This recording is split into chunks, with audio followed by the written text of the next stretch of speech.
Imaginem um líder a anunciar uma saída surpreendente. Imaginem uma candidatura muito pouco espontânea uma hora depois. Imaginem o ainda líder a dar a bênção a essa candidatura logo no mesmo dia, ainda sem saber até se mais candidatos se perfilavam.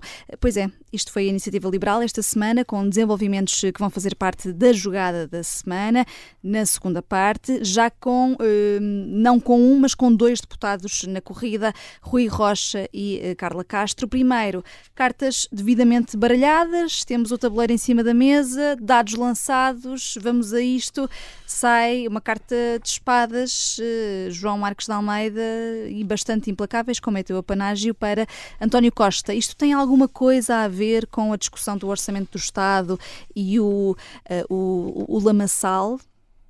António Costa acusou a Iniciativa Liberal de competir com o Chega no lamaçal. É por aí.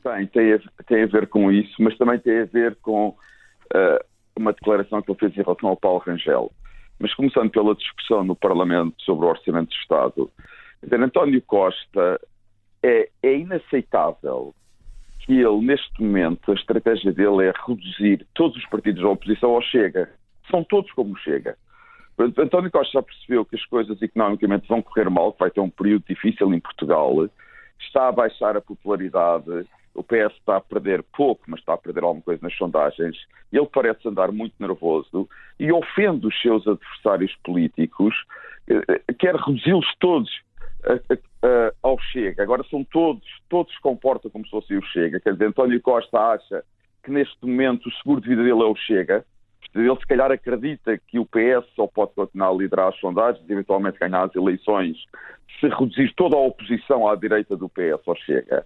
No caso da Iniciativa Liberal é completamente injusto, por razões que todos sabemos. Coutinho Figueiredo, aliás, nas últimas eleições, no debate com André Ventura, foi muito claro a mostrar as diferenças entre os dois partidos e essas diferenças são notórias, são evidentes, portanto é um ataque injusto e é um ataque falso. Além de ter usado uma linguagem ordinária e rasca, quer dizer, António, é uma pena termos um primeiro-ministro que não tem o mínimo de elevação. Até a discutir com Catarina Martins, e já estiveram juntos, ele consegue ser mal educado, antipático. Portanto, tudo isto é uma pena. Foi lamentável, quer dizer, e absurdo, completamente absurdo, dizer que a Iniciativa Liberal que Coutinho Figueiredo abandonava a liderança da Iniciativa Liberal pelo que tinha acontecido no Reino Unido, com a apresentação do orçamento ainda durante a antiga Primeira-Ministra Liz Truss, que tinha sido para as políticas liberais como a queda do muro de Berlim para o comunismo. Isto é absolutamente patético, quer dizer, isto, por amor de Deus, um Primeiro-Ministro não pode dizer estas coisas, quer dizer, não se pode dizer tudo, isto é ao nível mais baixo da argumentação política. E depois, também em relação ao Paulo Rangel, que fez críticas em relação ao acordo do gasoduto entre Espanha e França, que irá de Barcelona para Marselha. As críticas podemos concordar ou discordar, mas o que António Costa não pode dizer é que Paulo Rangel não percebe nada de energia. Isto é uma discussão política, não é uma discussão entre especialistas de energia. É uma discussão política e não se pode desvalorizar o nosso adversário político dizendo simplesmente não percebe nada de energia sem responder às críticas. Isso é uma discussão política, ele tem que respeitar os seus adversários políticos. E Costa não mostra um mínimo de respeito pelos seus adversários políticos. E ainda rapidamente entra no insulto pessoal. E em relação ainda ao lamaçal, não estará António Costa com isso a normalizar a extrema-direita ao pôr todos os partidos no mesmo saco? Mas, Vanessa, nós temos falado muitas vezes disso aqui. O partido que tem mais interesse no crescimento do Chega é o PS. Há uma espécie de coligação não assumida, implícita, entre o PS e o Chega, porque são os dois partidos que têm mais interesse que o Chega cresça. O Chega por razões óbvias e o PS porque quer que o Chega cresça para impedir o PSD de crescer e depois usar o argumento que o PSD, ou atacar o PSD, se por acaso fizer uma coligação com o Chega. Quer dizer, é um truque antigo. Mitterrand tentou fazer isso em França, no princípio dos anos 80, e as coisas acabaram muito mal. E Costa, quer dizer, é uma profunda hipocrisia dizer de manhã que está muito preocupado com a direita populista, com a extrema-direita, e à tarde fazer tudo para ajudar o Chega. É hipocrisia e é irresponsabilidade política. Ficam, portanto, aqui estas espadas para António Costa, e não só por um, mas por 2 episódios, aqui umas espadas escolhidas pelo João. Passamos agora para uma carta de ouros, Jorge Fernandes, para António Costa, novamente, mas neste caso pela positiva, porque o Primeiro-Ministro promete taxar os lucros extraordinários não só das energéticas, mas também do setor da distribuição. Bem, eu realmente devo estar a ficar doente, porque há 2 semanas disse bem aqui de Fernando Medina e agora vou dizer bem de António Costa, portanto isto realmente há qualquer coisa que eu tenho que ver o que é que se passa com a água lá em casa. Não, eu acho que eu gostei finalmente da clareza de António Costa e do Governo, porque durante alguns meses houve alguma tibieza relativamente à possibilidade de Portugal taxar lucros extraordinários, seja das energéticas, seja neste caso agora falou da distribuição, quando a Europa já tinha toda, não só falado dessa possibilidade, mas em muitos casos implementado as medidas. Portugal, António Costa andava ali um bocadinho de um lado para o outro, sem afirmar preto no branco o que ia fazer. E neste orçamento, neste debate, pelo menos ficou claro que pretende implementar este imposto extraordinário. E este naipe aqui, relativamente às empresas de distribuição, é dado com alguma cautela, e mesmo em relação às outras, porque, acima de tudo, o meu naipe é para o espírito da ideia. Isto é, eu acho que neste momento em que estamos a viver, é fundamental que as empresas tenham responsabilidade social e contribuam com a sua parte, não é? No esforço que está a ser pedido a toda a população que está a ver o seu nível de vida fortemente afetado. A cautela aqui, eu já vou aqui aplacar possíveis comentários dos nossos economistas, a cautela aqui é evidente, quer dizer, o Governo precisa de analisar isto com muita atenção, analisar a estrutura de lucros das empresas, analisar, por exemplo, se os lucros estão a ser gerados cá em Portugal, por exemplo, no caso da EDP, a esmagadora maioria dos lucros são gerados com a operação no Brasil, e portanto aí seria um pouco estranho se António Costa escolhesse taxar lucros gerados noutro país, a mesma coisa com o Jerónimo Martins, uma grande parte dos lucros geralmente é gerada na Polónia, não é? E portanto é preciso analisar com muita atenção a estrutura de lucros. E para além disso é preciso arranjar aqui um ponto de equilíbrio em que se desenhe o imposto extraordinário de forma a minimizar as possibilidades das empresas repercutirem esse imposto nos consumidores. E, portanto, acima de tudo, o meu naipe aqui é para uma ideia que eu acho positiva e acho que é importante, de inclusão social e de responsabilidade social por parte das empresas, e espero que o Governo faça isto de forma inteligente, de modo a conseguir fazer com que as empresas, no fundo, façam a sua parte, e o sofrimento e, digamos, a perda clara de poder de compra e de qualidade de vida, no fundo, não fica apenas para os consumidores e para os portugueses. Uma boa ideia, mas com riscos aqui em termos económicos, Susana Peralta. Quer dizer, eu estou bastante de acordo com o Jorge e eu acho que é muito importante abrirmos este debate na sociedade portuguesa, até por uma questão de paz social. Portanto, no momento em que temos agruras várias pelas quais as famílias e as pequenas empresas estão a passar, ver estes lucros que foram anunciados esta semana da Galp, da Jerónimo Martins, etc., e não abrir esta discussão seria um enorme erro. Portanto, isso é o primeiro ponto. Depois, do ponto de vista económico, enfim, dava para um programa inteiro, mas é importante distinguir o que são as empresas de energia das empresas de distribuição, porque os fenómenos que estão por trás do aumento dos lucros são bastante diferentes, na verdade. E há aqui 2 cuidados, parece-me. Por um lado, nas empresas de energia, é a questão, nós não podemos penalizar demasiado as empresas energéticas porque elas são o nosso veículo para escaparmos a esta crise energética. São elas que vão ter que ir a investir nas energias renováveis, ir à procura de outros fornecedores de energias fósseis primárias, de preferência não muitos, porque nós queremos também fazer a transição energética. Portanto, é um setor que, de facto, neste momento nós precisamos dele para atravessar 2 crises. A crise da oferta restrita devido à guerra da Ucrânia e às sanções à Rússia, e a crise ambiental. E aí é preciso ter muito cuidado para não se penalizar demasiado as empresas que investem a sério nas renováveis.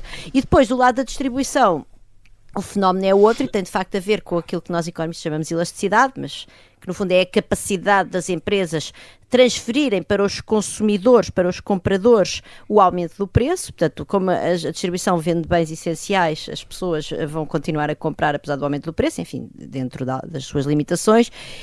E aí, de facto, o grande desafio é este. Essa capacidade que as empresas têm tido de transferir este aumento de preço e, de facto, de gerarem mais lucros, apesar do fenómeno inflacionista, é a mesma capacidade que elas têm para transferir o imposto para os consumidores. E, portanto, como o Jorge disse bem, vai ser preciso ter muito cuidado no desenho destes instrumentos tributários, mas seja como for, o debate é absolutamente essencial nesta fase e, desse ponto de vista, eu alinho com os ouros do Jorge. Valerá pelo debate. A Associação Portuguesa de Empresas de Distribuição, que representa os supermercados, diz que o setor já é altamente tributado. Uma destas grandes empresas, a Jerónimo Martins, dona do Pingo Doce, diz que infelizmente não vê aumentos que permitam dizer que o setor está a ter lucros extraordinários. Luísa Guiar Conraria, senhor economista também, algum reparo a fazer? Quer dizer, aqui tem os mesmos cuidados e caldos de galinha aqui que os meus colegas tiveram. Acho de facto que aqui é preciso ter muito cuidado. Eu não vejo aqui nenhum motivo, nenhum acontecimento que faça com que as empresas de distribuição tenham lucros extraordinários. Estamos a confundir, por exemplo, as notícias que eu ouvi a falar de aumentos de receitas de 10%, isso não são lucros extraordinários. Aumentos de receitas de 10%, quando os preços aumentaram 10%, não é nada de extraordinário, é exatamente o que é de esperar. Portanto, aliás, acho que as empresas de distribuição têm a perder com isto, têm a perder com o facto de haver inflação e terem a vender mais caro e as pessoas estarem mais pobres e comprarem menos. Portanto, eu duvido muito que haja lucros extraordinários neste setor. Mas o motivo pelo qual eu pedi para intervir não era tanto esse, era mais com a questão do que é uma tributação extraordinária. Porque nós vimos que a Europa, quando começou a falar num imposto extraordinário sobre os lucros, portanto um imposto novo sobre os lucros extraordinários das empresas energéticas, fala num imposto de 33%. 33%. Ora, e depois nós vamos ver o caso português e descobrimos que as empresas de energia já quase que pagam os 33%. É o IRS, mais a derrama, mais o imposto especial que existe no setor energético, e de repente estamos nos 33%. Sim. E, portanto, eu só queria chamar a atenção para isso, que acho que isto é muito engraçado, que é quando na Europa se fala num imposto extraordinário, isso corresponde em Portugal a um imposto ordinário. Uhum. Fica, portanto, esse esclarecimento. O Jorge Fernandes está aqui a dizer que sim com a cabeça, mais ou menos. Susana Peralta, agora é a tua carta de paus para a corrupção nos fundos europeus, mas é um tema que, na verdade, até daria aqui para vários naipes, e vem isto a propósito da entrevista da Procuradora-Geral Adjunta Ana Carla Almeida à Rádio Observador no início desta semana, no nosso novo programa Justiça Cega. Paus, porquê? Paus para as histórias, enfim, para aquilo que decorre da entrevista da Procuradora Ana Carla Almeida acerca do estado do Ministério Público e do estado da capacidade que Portugal tem para implementar cabalmente a investigação necessária para ter certeza que não há corrupção e mau uso dos recursos dos fundos europeus e outros já agora, mas aqui certamente dos fundos europeus. Por isso, Ana Carla Almeida, caso as pessoas que nos estão a ouvir não se recordem, foi a procuradora que foi selecionada para a Procuradoria Europeia pelo júri internacional que selecionou um procurador de cada país para este novo órgão da União Europeia, e que depois foi preterida por ação direta, intervenção direta do governo de António Costa. Enfim, a Procuradora fala disso na vossa entrevista. Também, enfim, eu aconselho as pessoas a irem ouvir, porque é uma entrevista muito interessante. Ana Carla Almeida é conhecida por ser uma das pessoas que no Departamento Central de Investigação e Ação Penal que tem mais experiência e conhecimento técnico que permite, de facto, combater o desvio e a corrupção de fundos europeus, e é também a dinamizadora, a coordenadora de um órgão de reflexão que foi criado pela Procuradora-Geral da República quando se começou a falar do PRR, que eles chamam think tank, mas enfim, que é um órgão que de facto reúne várias pessoas com conhecimentos no tema e que procura pensar em estratégias para conseguirmos minimizar este problema dos desvios. E Ana Carla Almeida foi preterida aqui em relação ao nome de José Guerra. Esse nome foi imposto só para recordar os nossos ouvintes disso. É isso mesmo, esse José Guerra. Eu já escrevi, enfim, sobre algumas declarações que ele teve relativamente à questão da corrupção nos fundos europeus, e vê-se que tem uma postura vamos dizer, vou ser cuidadosa nas palavras, mas menos aguerrida, vamos dizer assim, do que a Procuradora Ana Carla Almeida. Enfim, Ana Carla Almeida decidiu deixar o Departamento Central de Investigação e Ação Penal e, portanto, vai trabalhar para o Tribunal de Relação de Évora pelo seu próprio pé, portanto, é uma decisão dela. Agora, para que é que são os meus paus? Porque ela diz que, pronto, que enfim, tem razões pessoais, etc. Não vamos agora aqui entrar na vida da senhora Procuradora, mas ela diz o seguinte: há outras razões que são mais profundas e às quais não vou fugir. A partir de determinada altura do seu trabalho no Departamento Central de Investigação e Ação Penal, apercebi-me que estava impossibilitada de implementar o modelo de investigação que entendi seguir nos processos dos fundos europeus. Isso impediu-me de responder com eficácia, qualidade e celeridade, muito por uma completa falta de recursos. Completa falta de recursos. O país agora, já nem falo de outros ciclos anteriores, mas quer dizer, andámos tanto a falar da bazuca. Na altura tivemos até o anterior Ministro da Economia, não sei se recordam daquelas declarações extraordinárias a dizer às empresas: vem aí tanto dinheiro que vocês nem vão saber o que é que vão fazer com o dinheiro e tal. Pronto, agora já tivemos o novo Ministro da Economia a dizer que afinal o Banco de Fomento é um flop, finalmente reconheceu esta semana no Parlamento.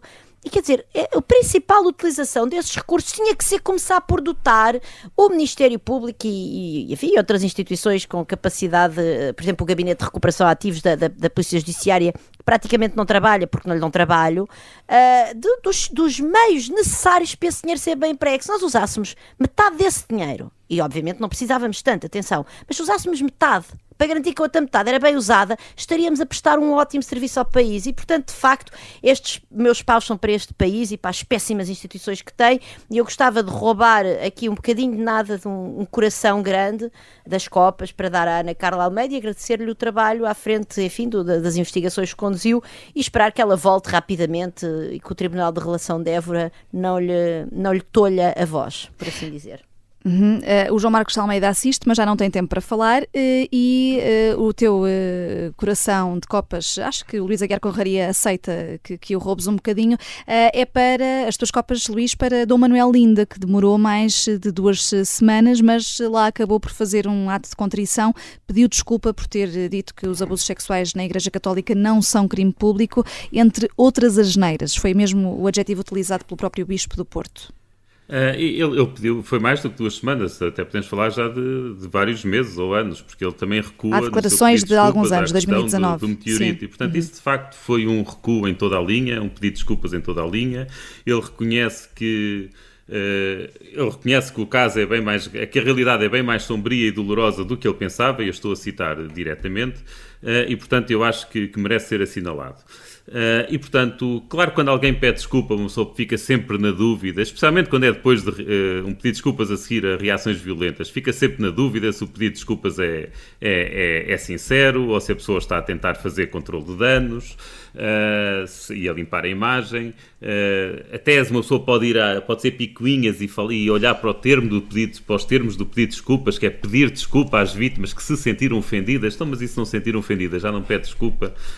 Pronto, uma pessoa pode entrar nesses detalhes todos, mas eu, como é público, sou ateu, quer dizer que não acredito em Deus, e em compensação, como não acredito em Deus, acredito nos homens e nas mulheres, e portanto o meu coração ateu aceita perfeitamente e abraça o pedido de desculpas do Bispo Manuel Linda.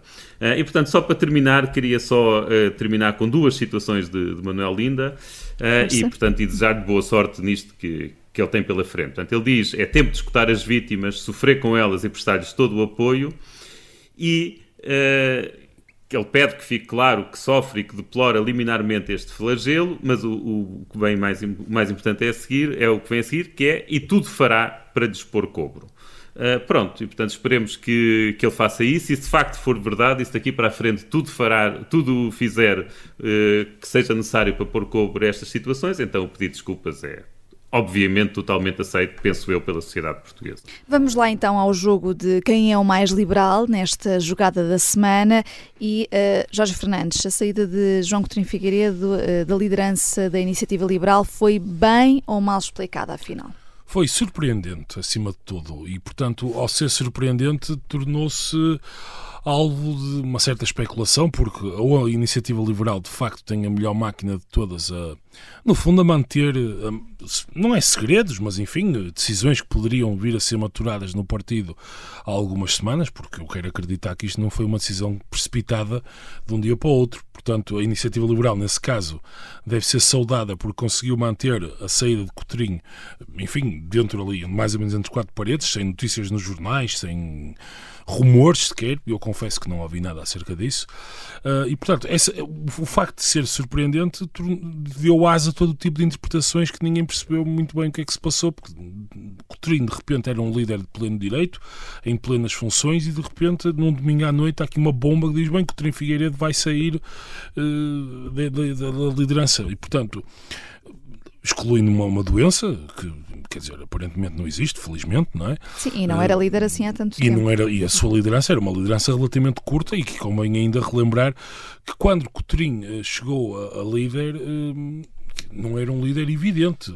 Eu lembro perfeitamente, em 2019, Carlos Guimarães Pinto era o líder, então, o primeiro líder da Iniciativa Liberal, e Coutrinho aparece, e havia algumas dúvidas se ele teria, digamos, não era a capacidade de liderar o partido, mas a capacidade de fazer uma ligação popular, de fazer política.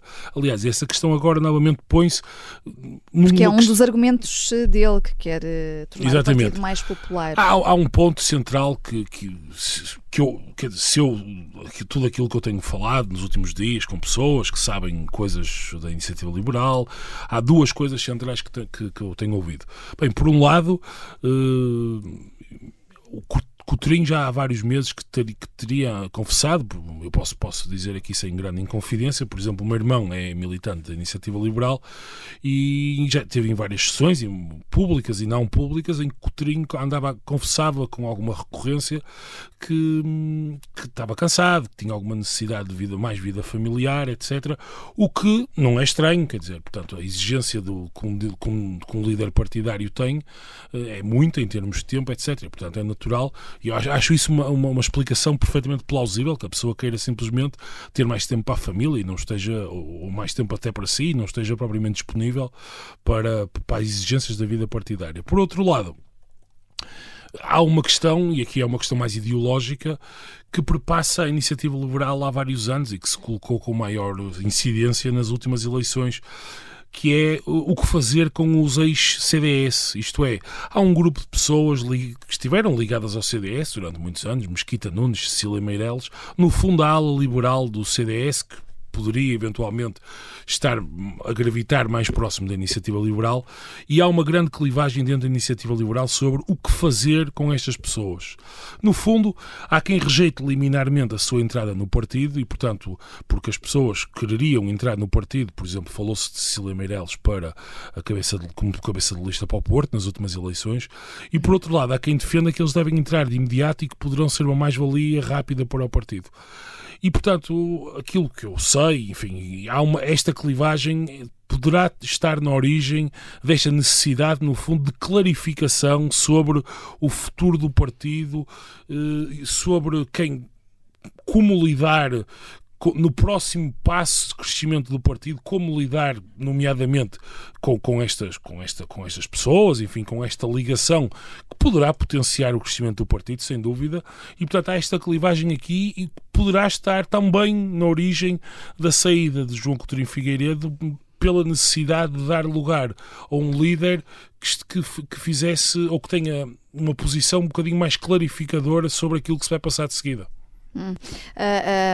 Já que até tocaste nesse ponto de ser um partido mais popular no futuro, pelo menos é esse um dos argumentos de João Coutinho Figueiredo, João Marcos de Almeida, a Iniciativa Liberal tem ou deveria ser mais popular? Pode haver eventualmente perigos nessa deriva popular, sendo que ser popular não é ser populista? Vanessa, todos os partidos de democracia querem ser populares. O significado de ser popular significa ter mais votos, significa ganhar eleições. O partido mais popular é o que ganha as eleições. Portanto, é normalíssimo que os partidos queiram ser populares. Eu acho que o Coutinho Figueiredo falou... Coutinho Figueiredo não é um líder popular? Não tem essa capacidade? Não sei. Eu já vou a esse ponto. Agora, Coutinho Figueiredo obviamente falou na necessidade quando ele usa o termo popular, quer que a Iniciativa Liberal cresça mais. Agora, eu acho que, paradoxalmente, Coutinho Figueiredo pode ter sido aqui bastante racional e frio, dando a entender que ele acha que não é o líder certo para a iniciativa liberal dar esse salto, e esse salto, em termos de crescer eleitoralmente, significaria conseguir falar para outro tipo de eleitorado, não o eleitorado atual da iniciativa liberal. Mas Coutinho Figueiredo pode ter sido aqui muito frio, ele pode ter percebido. É muito difícil a iniciativa liberal ter um resultado melhor nas próximas eleições. A tendência é o PSD crescer e a iniciativa liberal provavelmente vai ter um pior resultado, e ele fica, pelo menos não tem esse pior resultado. Bom. Ele pode ficar na história como o líder que conseguiu um grande resultado para a iniciativa liberal. Eu tenho algumas dúvidas sobre isso, também João. tenho algumas dúvidas sobre isso, João. Mas posso acabar? Atenção que eu vou... Sim. Posso acabar ou não? Claro. Acaba. Eu acho que são legítimas as dúvidas em relação à capacidade da iniciativa liberal melhorar o resultado eleitoral nas próximas eleições. E Coutinho Figueiredo também tem essas dúvidas. Seguramente. Porque é um tipo esperto, inteligente. Em segundo lugar, eu concordo com o Jorge em relação ao desgaste. Eu acho que neste momento ser líder da iniciativa liberal também não é fácil. Há claramente conflitos dentro da iniciativa liberal. E há um conflito que não é tanto ideológico, que já tem mais a ver com personalidades, entre Coutinho e Guimarães Pinto. Esta coexistência de um líder com um antigo líder, e que é uma figura muito marcante na iniciativa liberal. De certo modo, Carlos Guimarães Pinto é visto por muitos como o principal doutrinário, ideólogo da iniciativa liberal. Esta coexistência não tem sido fácil. E se calhar também Coutinho Figueiredo, ao antecipar-se, ao surpreender, também tornou mais difícil Guimarães Pinto poder ser o próximo líder da iniciativa liberal. Porque há uma coisa que nenhum líder gosta, que é de ser um líder de intervalo, ter substituído Carlos Guimarães Pinto e ser substituído por Carlos Guimarães Pinto. E ele, ao antecipar o calendário, ao surpreender, pode ter tentado evitar isso. Eu não sei, mais uma vez estou a especular, não sei se Carlos Guimarães Pinto queria ser líder ou não, mas também Coutinho Figueiredo não sabe e pode pensar que ele queria ser o líder, e Coutinho Figueiredo seguramente que a sair não queria ser substituído por Carlos Guimarães Pinto, e assim permitiu que aparecessem dois candidatos, o que acho ótimo, que haja 2 novos candidatos à liderança da iniciativa Já vamos liberal. olhar para os candidatos em particular, mas Susana?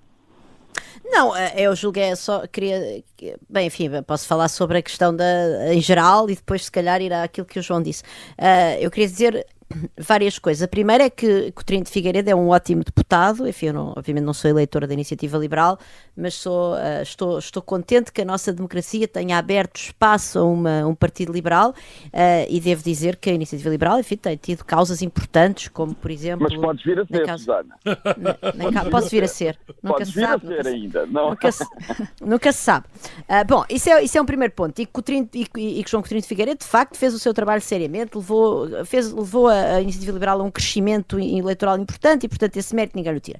Nesta parte da sucessão teve bastante mal, porque quer dizer, aquela primeira declaração de domingo, magnânima, dizer não, isto é muito importante, quase uma lógica republicana, sair a tempo, enfim, deixar o partido crescer sem mim, não sei o quê, muito bem. Mas logo passado poucas horas, já estava aquilo estava obviamente combinado, portanto Rui Rocha, enfim, obviamente não sei, mas enquanto observadora externa, digamos que dou-me o direito de duvidar que aquilo não fosse uma coreografia orquestrada. Rui Rocha anunciou uma hora depois. E logo a seguir Coutinho vem dizer que apoia Rui Rocha. E portanto isso esvaziou completamente o sentido republicano e magnânimo da sua declaração inicial. Enfim, ele tem lá as suas razões para sair, mas de facto ficou-lhe mal. Pronto. Depois também queria dizer que Carla Castro enfim, é uma pessoa a quem eu agradeço a luta incessante que teve em favor dos direitos das crianças, vários direitos das crianças, e desde logo o direito fundamental à educação ao longo da pandemia, e portanto para mim, por causa disso, não querendo de maneira retirar qualidades a Rui Rocha, mas de facto para mim Carla Castro é uma pessoa que na política representa esse papel importantíssimo, e durante muito tempo ou durante algum tempo pelo menos, a Iniciativa Liberal foi o único partido com uma voz clara relativamente a isso, e Carla Castro destacava-se de maneira evidente, e portanto desse ponto de vista para mim é uma ótima notícia que ela esteja na corrida. Também obviamente pelo facto de eu dar importância à representação das mulheres nos cargos de poder, e aí enfim, sejam elas de direita, de esquerda, mais liberais, ou até no caso da Meloni, não vou agora aqui entrar nesse debate, mas portanto também por isso aprecio a candidatura de Carla Castro, mas pelo conteúdo, ou seja, a Carla, eu não me esqueço daquilo que ela fez em nome das crianças e das escolas ao longo da pandemia. E portanto, finalmente, só para ir àquilo que o João estava a dizer, pronto, assim, o João, toda a gente aqui sabe, tu não só és do PSD, como já escreveste vários artigos no Observador, aliás, bastante bem argumentados em favor de Luís Montenegro e tal, mas eu temo que haja aí algum wishful thinking, ou seja, pode até ser que a Iniciativa Liberal não tenha grande espaço para crescer. Enfim, está aqui o Jorge, que é mais competente do que isso, do que eu, peço desculpa, para falar sobre isso. Agora, há a possibilidade disso não ser exatamente pelo crescimento do PSD e ser pelo crescimento de outro partido que aqui ninguém quer que cresça. Enfim, aqui neste nosso espaço fora do baralho. Luísa Aguiar Conraria, como é que olhas para isto tudo? Houve aqui uma precipitação da parte de João Coutinho Figueiredo nesta decisão de sair, ou pode ter a ver aqui com tudo isto, que toda esta especulação, utilizando as palavras de João Marcos de Almeida, esta estratégia a pensar no futuro do partido, ou precipitou-se, não se precipitou-se depois a apoiar Rui Rocha? Como é que vês isto? É assim, portanto, em relação aos motivos da saída dele, eu acho que ele não explicou, ou pelo menos eu não me senti minimamente convencido com a explicação dele, e portanto simplesmente não sei. Admito qualquer hipótese e dou-lhe o direito de não querer explicar. Pode haver algum motivo totalmente privado portanto, ele prefere ser invasivo em vez a ser honesto, e portanto eu não quero entrar em qualquer tipo, não tenho mesmo qualquer tipo de opinião. Simplesmente não sei. Agora, em relação ao que se passou e portanto ao que é público, eu achei mesmo verdadeiramente deplorável aquela situação de ele se demitir, toda a gente ser apanhada de surpresa, e logo a seguir Rui Rocha dizer que é candidato. E não só, e percebe-se que isso não foi um impulso inicial, porque ele próprio depois disse, ou não foi um impulso imediato, porque ele próprio disse um dia depois na televisão que já sabia há 15 dias da saída de Coutinho de Figueiredo, e portanto isso gera uma situação de desigualdade para com os outros candidatos. E eu senti muito isso quando um dia depois, portanto já um dia ou dois depois do Rui Rocha ter chegado à frente, a Carla Castro dá uma entrevista na TSF onde explica que é candidata e dá os motivos da sua candidatura. E eu estou a ler os motivos da candidatura, ou a ouvir os motivos da candidatura, e penso, mas isto não a distingue do Rui Rocha, para que é que ela se está a chegar à frente? E depois apercebi-me, obviamente, que a minha pergunta era extremamente injusta, porque eu estava a ver como é que ela se demarca do Rui Rocha, em que é que as ideias delas são diferentes do Rui Rocha, se não são diferentes, então para que é que se chega à frente? Quando me apercebo, mas isso só acontece porque o Rui Rocha teve informação antecipada que lhe permitiu chegar-se à frente primeiro, o que fez com que ele próprio se tornasse a bitola e o padrão em relação ao qual os outros candidatos se comparam, e portanto isto é injusto, e nesse aspecto o Coutinho de Figueiredo é como disse a Susana Peralta, portanto ética republicana não há aqui nenhuma, portanto a ética republicana não se indica assim de forma tão óbvia um sucessor. E pronto, ainda por cima há sempre a Iniciativa Liberal que passa a vida a dizer que não interessam as pessoas, o que interessa são as ideias, e depois chega-se à frente, antes sequer de ser anunciada uma ideia que seja, ele já está a anunciar o apoio a uma pessoa, não é? Antes de conhecer quaisquer ideias em cima da mesa. Portanto, acho mesmo que esteve mal. Agora, de resto, eu acho que depois, agora, aconteceu, as coisas são assim, o Rui Rocha vai ser visto necessariamente como um candidato de continuidade, portanto, neste momento isso é inevitável, o que quer dizer que as oposições internas, que eu ainda não percebi muito bem quais são, mas que as oposições internas dentro da Iniciativa Liberal estarão com a candidata. Quer dizer, não há volta a dar. Portanto, a consequência é essa, vão estar com a Carla Castro, não é? Quer dizer, Aliás, há a candidatura que já tinha sido anunciada ao Conselho Nacional, não à Comissão Executiva da Lista B, Nuno Simões de Melo, que disse, que mesmo aqui na Rádio Observador, que ia encetar negociações para um apoio formal a Carla Castro. E a lista que ele encabeça já era a lista de oposição anunciada a Coutrinho Figueiredo, pré-anunciada pela primeira vez. Mas isso traz um problema, não é? Que se ela agora, e isso, Pedro, não é culpa dela, mas se ela vier a ganhar, vai ser visto como uma oposição interna tendo ganho e depois vai lá e vai ter um grupo parlamentar que está conotado com o outro lado, com o lado derrotado. Quer dizer, acho que se gerou aqui uma situação que era absolutamente escusada. Eu volto a dizer, eu não consigo perceber muito bem quais é que são as linhas divisórias dentro da IEL, que disputas ideológicas são estas. Falei com algumas pessoas da IEL, com alguns militantes, e pelo que eu percebo, há ali uns 10, 15% de militantes que são uma linha assim muito mais conservadora, para não dizer reacionária. Esse meu amigo da Iniciativa Liberal dizia-lhes linha chegófila, para dizer que era uma linha parecida com o Chega. Mas ele disse, são pessoas que são eleitoralmente, não têm peso nenhum lá dentro, valem 10, 15%, mas que fazem muito barulho. E se a Carla Castro vier a ser apoiada por essas pessoas, realmente fico com pena, até porque eu também gosto muito dela, tal como a Susana, mas eu também simpatizo com o Rui Rocha. Portanto, eu acho que vou ter de diferir uma opinião mais séria, até ver as listas e perceber quem é que está nas listas, para perceber até que ponto é que existe alguma contaminação ou não.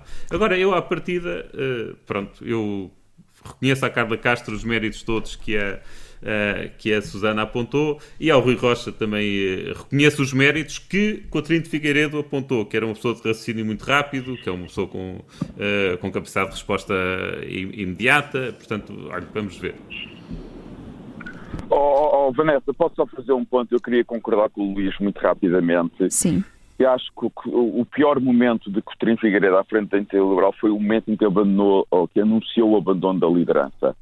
Porque para um partido que quer ser diferente em alguns procedimentos em relação aos partidos tradicionais e que critica muito os comportamentos dos partidos tradicionais, Coutrinho Figueiredo revelou um dos piores instintos de um líder, que é condicionar a sua sucessão, claro, e ter um favorito, ou ter um preferido. Acho isto muito mau e só por isso, desde já, eu tenho uma certa simpatia pela Carla Castro. É o meu espírito de ser do contra, tenho uma certa simpatia por Carla Castro. Agora, acho muito bem, e aqui também foi uma proposta de Coutrinho Figueiredo, portanto, seguindo o princípio do Jorge, que devemos aceitar, do Luís, que devemos aceitar as desculpas e gritar nas pessoas, talvez Coutrinho tenha recuado um pouco e propôs que a eleição seja só no princípio do próximo ano, o que eu espero que aconteça para dar tempo aos candidatos de apresentarem as suas propostas e terem ambos possibilidades de lutar pela vitória pelos méritos das suas propostas. Sim, eu queria aqui adicionar 2 ou 3 coisas, que é o seguinte: eu estou de acordo fundamentalmente com com tudo o que vocês disseram. A Iniciativa Liberal, para quem se lembra aqui do início do Bloco de Esquerda, que também dizia que não era um partido diferente dos outros, bem, os partidos são todos iguais, e isto no fundo é um sinal de que a Iniciativa Liberal se está a sedimentar como partido, e portanto esta ideia de, por um lado, o aparecimento de fações, de clivagens internas, e tirando o PCP, na verdade, não quer dizer, em que as sucessões são encenadas, aqui claro que também houve um certo grau de encenação, mas quer dizer, é evidente que Coutrinho Figueiredo, aquilo foi tudo combinado e foi tudo encenado com Rui Rocha, e há uma tentativa, provavelmente, de utilizarem de Coutrinho e da sua ala, utilizarem Rui Rocha, porque, vejamos, Rui Rocha, historicamente, no partido, não tem o peso, em teoria, pelo menos nesta fase, para assumir a liderança. Portanto, seria mais natural, enfim, uma outra pessoa que já está desde o início no partido e que tem mais história junto dos militantes. E, portanto, por um lado, isto é um bom sinal para a Iniciativa Liberal, na minha opinião, este tipo de processo, porque mostra que o partido se está a institucionalizar, mas, por outro lado, concordo com vocês com a questão da sucessão. No entanto, o partido, entretanto, já veio dizer que poderia dar mais algum tempo para para as eleições, etc. Sim, em vez de serem em dezembro, serem em janeiro. Sim, e eu concordo tanto com o Luís como com a Susana. Eu acho que, na minha opinião, acho que Carla Castro seria uma líder muito mais interessante, não só, eu acho, mais preparada que Rui Rocha, mas também pelo facto, acho que era importante haver uma liderança feminina à direita, e portanto, até para tirar aquele monocromático do Ventura e do... Já houve várias, Jorge. Já houve várias. Não, já houve várias. À direita já houve. Na esquerda é que não há. Mas na direita não, é verdade. Aliás, há a Catarina Martins. Há a Catarina Martins. À exceção do Bloco de Esquerda. À exceção do Bloco de Esquerda. Desculpa, também que eu tenho tem. de fazer uma correção, Jorge. Desculpa. Tu disseste que concordavas comigo e com a Susana e na sequência disseste que a Carla Castro era mais interessante como líder. Eu não disse isso. Tá sim, desculpa. Mas eu também não. Eu disse que eu tenho...